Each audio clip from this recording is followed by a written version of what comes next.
रात को मेरे जेठ जी के कमरे से चीखों की आवाज़ें आती थी। मेरी जेठानी जी कब की मर चुकी थी। जेठ जी का राज जानने के लिए एक रात मैं उनके कमरे में छुप गई। फिर जेठ जी ने जो किया भगवान, जब मैं पहली बार वह दिल दहलाने वाली चीखों की आवाज़ें सुनी तो मैं पूरी तरह से घबरा गई थी। मैं गहरी नींद से हड़बड़ाकर उठ बैठी और चीखने चिल्लाने की आवाज़ें पूरी हवेली में गूंज रही थी। उस समय चारों ओर सन्नाटा था। मेरे कमरे में बहुत अंधेरा था। मैंने हाथ से टटोलते हुए साइड टेबल पर लैंप जलाया। मैंने घड़ी की तरफ देखा तो रात के 1 बज रहे थे और चीख पुकार की आवाज़ें गूंज रही थी। मैं हैरान थी कि मेरी बगल में लेटे मेरे पति पंकज अब भी गहरी नींद में सोए हुए थे। इतने शोर में उन्होंने नींद कैसे आ सकती थी। कल ही तो मैं पंकज की दुल्हन बनकर इस घर में आई थी। मेरी शादी बड़ी धूमधाम से पंकज से हुई थी। मैं बहुत अमीर खानदान की बहू बनी थी। मैं भी एक अमीर खानदान से थी। मेरे सास ससुर कब के मर चुके थे। जेठ जी बहुत देख रेख वाले इंसान थे। मैं उनके व्यवहार को अच्छी तरह जानती थी। मेरी शादी पंकज से लव मैरिज की थी मैंने। हमने एक दूसरे को शादी के लिए पसंद किया था और वहीं से हमारे फ़ोन पर बातें होनी शुरू हो गई थी। हम दोनों ही अमीर खानदान से थे, इसीलिए किसी को भी इस रिश्ते पर एतराज़ नहीं हुआ। मेरी शादी की पहली रात थी और उसी रात मैंने चीखें सुनी थी। एक लड़की की चीखें की आवाज़ें थी, जैसे वह अपनी मदद के लिए किसी को पुकार रही हो। पहले तो मैंने सोचा कि कमरे से बाहर जाकर देखूं कि आवाज़ें किसकी है, कौन है जो इस वक्त इस तरह तेज आवाज़ों से चिल्ला रहा है। लेकिन मैं एक दिन की दुल्हन थी, यूं कैसे मुंह उठाकर कमरे से बाहर निकल सकती थी, देख सकती थी। आधा घंटा यह आवाज़ गूंजती रही। उसके बाद शांति छा गई। मुझे पंकज की नींद देखकर हैरत हो रही थी। वह इतने शोर में कैसे सो सकता था। लेकिन कुछ देर बाद आवाज़ आनी ऐसी बंद हो गई थी जैसे कभी शोर ही न हुआ हो।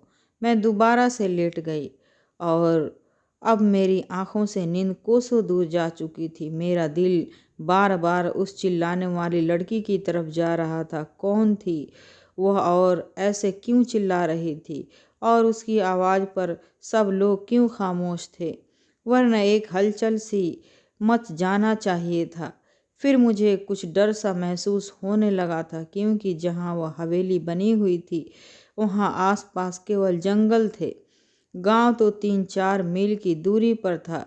मैं कुछ दिनों के लिए गांव आई थी, क्योंकि मुझे रहना शहर में ही था। शादी से पहले मेरी यह बात तय हुई थी और शहर में भी इन लोगों का बंगला बहुत खूबसूरत बना हुआ था और हवेली तो इतनी बड़ी थी कि ना जाने कितने कमरे बने हुए थे वहाँ पर। यहाँ का बागीचा बहुत बड़ा बना हुआ था।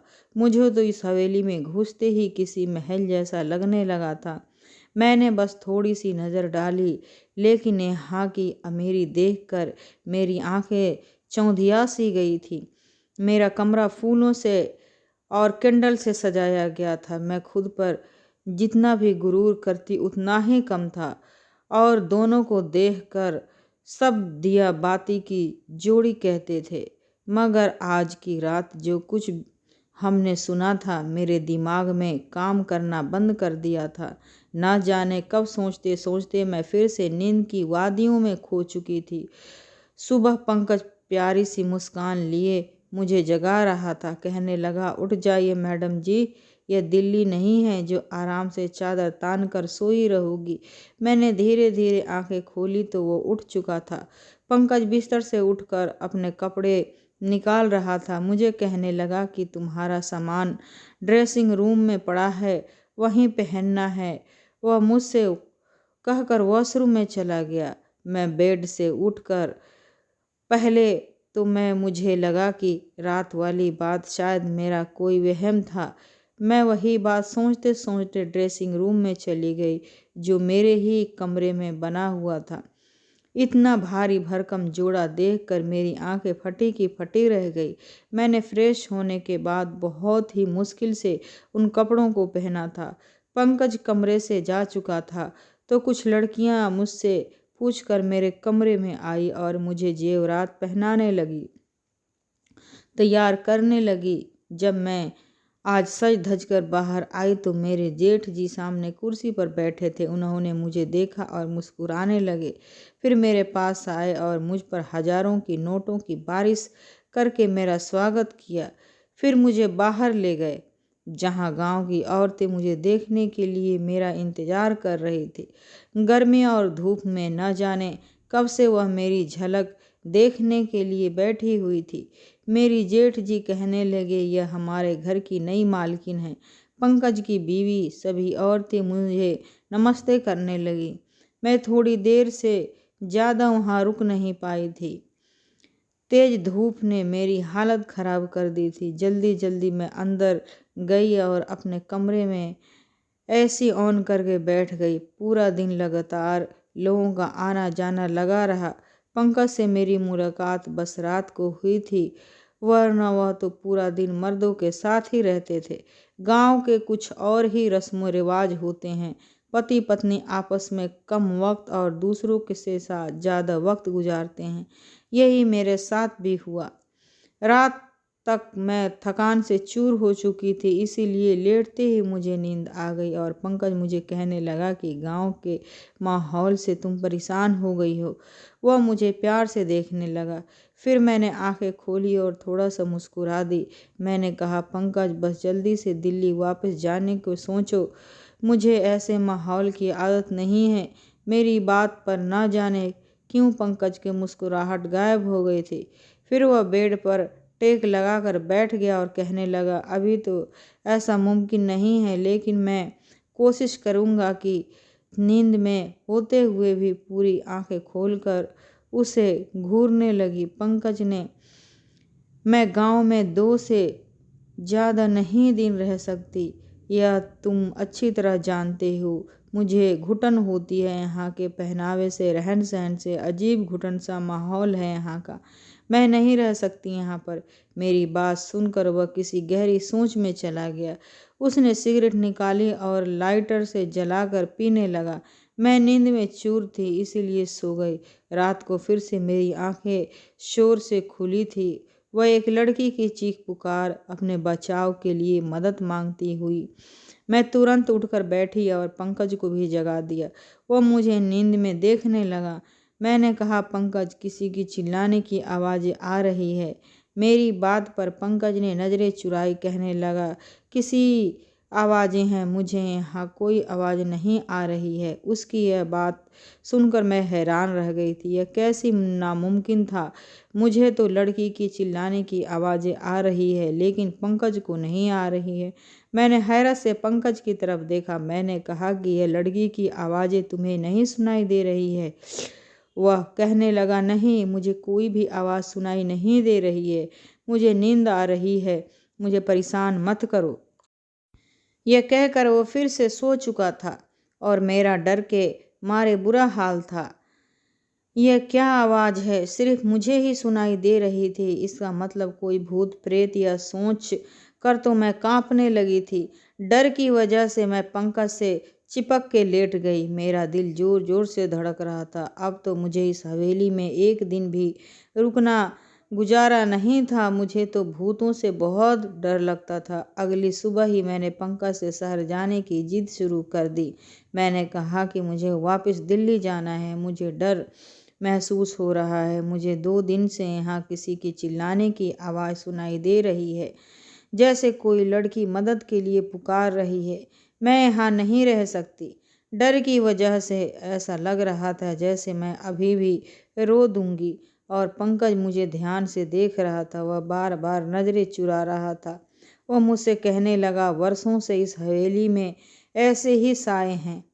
किसी किसी की ऐसी आवाज़ें सुनाई देती है जैसे तुम्हें दे रही है, लेकिन उन साए ने कभी भी हमें नुकसान नहीं पहुंचाया है। वरना क्या मेरी भाभियां यहाँ रह सकती थी? मुझे पंकज की किसी भी बात से चैन नहीं मिल रहा था। मुझे बस दिल्ली जाने का इंतजार था। सुबह नाश्ते के वक्त मेरे जेठ जी ने पंकज से पूछा कि तुम दिल्ली वापस कब जा रहे हो। यह सुनकर पंकज का चाय कप हाथ में ही रह गया, लेकिन मैं दिल्ली ही दिल में खुश थी कि किसी को तो हमें गांव से दिल्ली भेजने का ख्याल आया। पंकज ने कहा, भाई जो आपका आदेश। पंकज ने बहुत ही मुश्किल से यह बात कही थी। वह अपने बड़े भाई से बहुत डरता था। जेठ जी कहने लगे, आज शाम तक तुम दिल्ली जाने की तैयारी करो, वहाँ के काम देखो जाकर। मैं तो खुशी के मारे फूले नहीं समा रही थी। मैंने जल्दी से चाय ख़त्म की और कुर्सी पीछे खर सिरकाकर खड़ी हो गई तो मेरे जेठ जी मुझसे कहने लगे, बहू आज तुम नाश्ता ठीक से क्यों नहीं किया। मैंने कहा, मुझे अपनी और पंकज की पैकिंग भी करनी है, शाम तक जाना है तो टाइम लग जाएगा। मेरी बात सुनकर जेठ जी ने पंकज को घूरने लगे और कहने लगे, तुमने बहू को यह नहीं बताया कि वह यहीं रहेगी। यह बात मेरे दिल पे लग गई थी और मैं आश्चर्य से पंकज की तरफ देखे जा रही थी। वो कहने लगा, मैं भूल गया था भाई। मेरे जेठ जी फिर से मुझसे कहने लगे, बेटा तुम अब हमारी इज्जत हो और हमारे घर की औरतें हवेली से बाहर कदम नहीं रखती, तुम यहीं रहोगी दिल्ली में। पंकज जाएगा। यह सुनकर तो मैं दंग रह गई थी कि पंकज ने पहले यह बात क्यों नहीं बताई। उसने यही कहा था कि कुछ वक्त मुझे गांव में रहना पड़ेगा, फिर वह मुझे अपने साथ दिल्ली ले जाएगा। मैं गुस्से की वजह से उठकर कमरे में चली गई। मुझे झूठ बोला था। कुछ देर बाद ही पंकज कमरे में आया और मैं रोने लगी। मैंने कहा, मुझे इस भूत बंगले में नहीं रहना। तुम मुझसे झूठ कहा था कि हम दिल्ली में रहेंगे। तुम अपने भाई से जाकर बता दो कि मेरी बात सुनकर वो मेरे पास आकर बैठकर बहुत ही प्यार से बोला, मैं तुम्हें अभी दिल्ली नहीं ले जा सकता, बस तुम कुछ महीने यहाँ रह लो, वैसे ही रहो जैसे यहाँ की औरतें रहती हैं, फिर मैं तुम्हें दिल्ली लेकर जाऊँगा। मैंने कहा, मैं तुम्हारे बिना यहाँ नहीं रहूँगी। रात के वक्त वह चीखों की आवाज़ें मेरी जान निकाल देगी। मुझे बहुत डर लगता है। वह मुझसे कहने लगा, तुम चीखों पर ध्यान मत दो, वह जो भी है तुम्हें कुछ नहीं करेगी, यह मैं तुम्हें वादा कर सकता हूँ। तुम बस कमरा लॉक कर रखना और रात को बिल्कुल भी बाहर मत निकलना। पंकज की बातों ने तो मुझे बहुत ज़्यादा डरा दिया था। मैंने कहा, मैं अकेली रात को इस कमरे में नहीं सो सकती। पंकज कुछ देर तक सोचता रहा, फिर कहने लगा कि ठीक है, मैं भाई से कहकर एक नौकरानी का इंतजाम करवा दूंगा, वह तुम्हारे साथ इस कमरे में सो जाया करेगी। लेकिन तुम बस ये कोशिश करना कि भाई को तुमसे कोई शिकायत ना हो। मैंने इस बात पर सर हिला दिया। पंकज शाम को दिल्ली के लिए निकल चुका था और मैं अकेली रह गई। रात को मेरे साथ एक नौकरानी मेरे कमरे में सोने लगी थी। वह ज़मीन पर अपना बिस्तर बिछा देती और लेट जाती। रात को जब वह चीखों की आवाज़ आती तो मेरी आंखें खुल जाती। मैंने महसूस किया था कि जिस वक्त चीखों की आवाज़ आती है वो नौकरानी भी करवटें बदलती रहती थी। मुझे यह शक होने लगा था कि शायद वो भी उन आवाज़ों को सुन सकती है। कई बार मैंने उस नौकरानी से चीखों के बारे में पूछा तो उसके चेहरे का रंग उड़ जाता और वह डर जाती थी। फिर न जाने सर हिलाने लगती और कहने लगती, मैंने ऐसी कोई आवाज़ नहीं सुनी। मैंने उसके डर से ये तो अंदाज़ा लगा लिया था कि ये कहानी कुछ और ही है, इसीलिए उससे कहा कि मैं जानती हूँ कि वह आवाज़ें तुम्हें भी सुनाई देती है।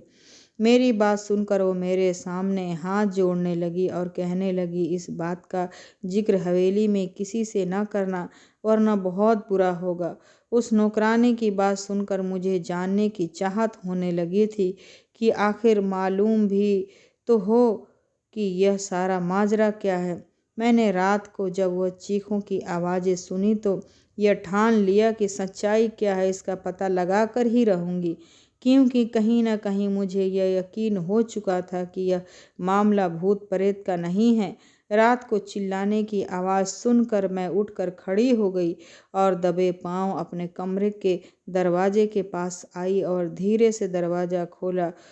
मुझे वह आवाज़ ऊपर की मंजिल से आ रही थी। धीरे से चलती हुई ऊपर चढ़ गई। वह से आवाज़ें मुझे और भी नज़दीक सुनाई देने लगी थी। जब मैं उन आवाज़ों के पीछा करते हुए आगे बढ़ी तो सामने कमरे को देखकर मेरे होश उड़ गए। वहाँ तो मेरे जेठ जी का कमरा था। वहाँ से लड़की की चीखों की आवाज़ें आ रही थी। मेरे चेहरे का रंग उड़ चुका था। मैं वापस नीचे आ गई और अपने कमरे में आकर अपनी बढ़ती दिल की धड़कनों पर काबू पाने लगी। राजीव यानी कि मेरे जेठ जी के कमरे से आ रही थी आवाज़ सुनकर मैं यह सोच भी नहीं सकती थी कि वह ऐसी भी हो सकते हैं। उनकी बीवी भी जिंदा न थी, नहीं उन्होंने दूसरी शादी की थी। दुनिया के सामने वह कितने बड़े। फिर वह आवाज़ें, मैं खुद भी बात करने लगी थी दिल ही दिल में। उनकी बहुत इज्जत थी। मैं उनके बारे में इस तरह से सोच भी नहीं सकती थी। मेरी आंखों से आंसू बहने लगे। अपने बेड पर बैठकर रोने लगी। मेरे जेठ और औरतों के साथ नहीं नहीं ऐसा हरकत नहीं हो सकता। गांव वाले तो उनकी बहुत इज्जत करते थे। फिर यह सब क्या था? यह उनका कौन सा रूप था जो आज मैंने अपने आंखों से देखा था? मेरी पूरी रात जागते हुए कटी थी क्योंकि मैं उनके बारे में ऐसा सोच भी नहीं सकती थी। सुबह नाश्ते पर वह इसी तरह बैठे थे। मेरी आंखें देखकर चाय पीते हुए कहने लगे, पंकज ने फ़ोन पर बात नहीं की मेरी बहू से? तभी रो रो के आंखों सुझा ली है। उनकी बात पर मैंने कोई जवाब नहीं दिया। मैं खुद ही मुस्कुराने लगी। फिर बोली कि पंकज वहाँ बहुत बिजी है, शायद इसीलिए फ़ोन नहीं कर पाया। मैंने उनकी बात का कोई जवाब नहीं दिया। आज तो उनकी शक्ल देखने से भी दिल नहीं कर रहा था। कैसा दोगला इंसान था। दिन में नेक और रहम दिल बना फिरता है और रातों को यह सोचकर ही मेरा शरीर कांपने लगा था। मैं सोच चुकी थी कि अब उनका पर्दाफाश करके ही रहूंगी, लेकिन मैं नहीं जानती थी कि मैं अपने लिए कितनी बड़ी मुसीबत खड़ी करने जा रही हूँ। जब मैंने दोबारा वही आवाज़ सुनी तो मैं फिर उसी कमरे के बाहर चली गई और कमरे के हॉल में देखने लगी तो फिर एक 15 साल की लड़की थी। गांव की लग रही थी। उनके चेहरे से उसका दर्द साफ पता चल रहा था। वह हाथ जोड़े अपने इज्जत की भीख मांग रही थी, चीख रही थी, चिल्ला रही थी, लेकिन मेरे जेठ जी ने बड़ी बेदर्दी से उसका दुपट्टा उतार कर फेंक दिया था। मैं उससे ज़्यादा देख नहीं पाती। मैं वापस पलट कर आ गई। कैसे भी करके मैंने वह रात काटी थी। सुबह होते ही मैंने पंकज को फ़ोन किया। मैंने कहा, तुमने मुझसे इतना बड़ा झूठ क्यों बोला? तुमने कहा हवेली में आत्माएं हैं, जबकि ऐसा कुछ भी नहीं है। वो आवाज़ें गांव की मासूम लड़कियों की है जो तुम्हारे पिता जैसे भाई की हवस का निशाना बनती हैं। मेरे मुंह में जो आ रहा था मैंने सब कुछ पंकज को कह दिया। मेरी बात सुनकर वह गुस्से में आ गया और कहने लगा कि अपनी जुबान को बंद रखना, जैसे हवेली के सभी लोग रखते हैं, वरना तुम्हें राजीव की ताकत का अंदाज़ा नहीं है, जान से मार डालेंगे वह तुम्हें। मैं पंकज की बात सुनकर जितना हैरान हुई उतना कम था। मतलब वो अपने भाई के बारे में यह सब पहले से जानता था और वो भी मिला हुआ था इस सब चीज़ों में। मैंने फ़ोन बंद कर दिया। बुराई होता देख मैं ऐसे चुप नहीं रह सकती थी। मुझे बस एक सबूत चाहिए था, क्योंकि यहाँ ऐसा कोई नहीं था जो राजीव के खिलाफ एक लफ्ज भी बोलते। इसीलिए मैंने रात होने से पहले ही बीमार का बहाना बनाया और अपना कमरा लॉक करके अपने कमरे में बंद हो गई। मैं जानती थी कि राजीव कब ऊपर जाता है, इसीलिए मैं अपनी पिछली खिड़की से बाहर निकली और पाइपलाइन के सहारे ऊपर की तरफ पहुंच गई। राजीव के कमरे के बाहर की खिड़की उस वक्त खुली हुई थी। मैं उस खिड़की के जरिए उस कमरे में पहुंच गई और उस कमरे को किसी दूल्हे के कमरे की तरह सजाया गया था। मैं उसी खिड़की के पास एक कोने में छिप गई। रात के 1 बजे राजीव उस कमरे में आया और सामने सोफे पर बैठ गया। कुछ देर बाद उसका नौकर शराब की बोतल लेकर आया और सामने टेबल पर रख दिया। मैंने अपने मोबाइल का कैमरा ऑन कर दिया। कुछ देर बाद एक 14 साल की मासूम सी लड़की उस कमरे में आई। वह चिल्ला रही थी, बार बार ये कह रही थी कि उसे घर वालों के पास जाना है। वह नौकर उस लड़की को कमरे में अंदर धकेला और कमरा बंद करके चला गया। राजीव एकदम आराम से सोफे पर बैठा उस लड़की की बेबसी का तमाशा देख रहा था, जो बहुत ज़्यादा रो रही थी, दरवाज़ा पीट रही थी, अपने बचाव के लिए मदद मांग रही थी, जिसकी चीख पुकार हवेली के बेजान दीवारें में गूंज रही थी। वहाँ लोग इस जुल्म पर बिल्कुल खामोश थे। वह लड़की जब दरवाज़ा बजा बजा कर थक गई तो राजीव के पास आकर हाथ जोड़ने लगी, कहने लगी, राजीव साहब मुझे छोड़ दो, मुझे जाने दो, मैं तुम्हारी बेटी की उम्र का हूँ, मुझ पर तरस खाओ। उसकी बात सुनकर मेरा जेठ गुस्से से उठा और उसके बाल पकड़कर कहर भरे नज़रों से देखते हुए बोला, किसी नीच जात की लड़की, तेरी इतनी हिम्मत कि तू मेरे सामने जुबान चलाए। तुझे मैं बताता हूँ कि मेरे सामने जुबान चलाने वालों का मैं क्या अंजाम करता हूँ। यह कहकर उसने उस लड़की की बड़ी जोर से ज़मीन पर पटक दिया, फिर उसकी गर्दन पर अपने पैर से मारने लगा। वह लड़की दर्द से बिलबिला उठी और मैं यह सब नहीं देख पा रही थी। न जाने कैसे मैं खुद को काबू में किया और वहाँ खिड़की यह सब देख रही थी। फिर मेरे जेठ ने उस लड़की को पकड़कर बिस्तर पर पटक दिया और अपना सिगरेट जलाकर जैसे ही उस लड़की के चेहरे पर लगाया, उस लड़की के चीख के साथ साथ मेरी भी चीख निकल गई। राजीव तुरंत ही वहाँ से पीछे हटा। मेरी चीख सुनकर वह समझ गया था कि कमरे में उस लड़की के अलावा भी कोई है। इससे पहले वह मुझे ढूंढता मैं उसी खिड़की से बाहर निकल गई, लेकिन शायद वह मुझे देख चुका था, क्योंकि मैं कोई प्रोफेशनल जासूस तो थी नहीं। एक आम सी लड़की थी, जिसे मैं रास्ते से आई थी उसी रास्ते से नीचे उतर गई, लेकिन अपने कमरे के बजाय हवेली के पीछे चली गई। मैं वहीं जाकर छुप गई। मुझे पूरी हवेली में एक हलचल भी महसूस हुई थी। बहुत से कदमों की आवाज़ें सुनाई दी। मैं एक घने झोंपड़ी में छुप गई। बहुत से नौकर टॉर्च जलाकर मुझे ढूंढते रहे। मैं तो सांस लेना ही भूल गई थी। मुझे डर था कि अब मैं पकड़ी जाऊंगी। कुछ देर बाद नौकर वहाँ से चले गए। उनके जाते ही मैंने सुकून की सांसें ली। मैं एक बड़े से पेड़ के चढ़ने लगी। फिर इस हवेली की दीवार से चिपका हुआ वह पेड़ पर चढ़कर मैंने दीवार की दूसरी तरफ देखा तो वहाँ एक घना जंगल था। मैं वहाँ कूद गई और मैं नहीं जानती थी कि मैं उस जंगल को पार करने के बाद कहाँ पहुँच जाऊँगी, लेकिन मैं लगातार भाग रही थी। सुबह तक मैं भागती रही। जैसे ही हल्की हल्की रोशनी हुई मैं सड़क पर पहुँच चुकी थी। उसी वक्त एक बस दिल्ली जाने के लिए वहाँ से गुजर रही थी। मैं उस बस में बैठकर पूरे रास्ते भर मैंने अपना चेहरा दुपट्टे से छुपाए रखा था।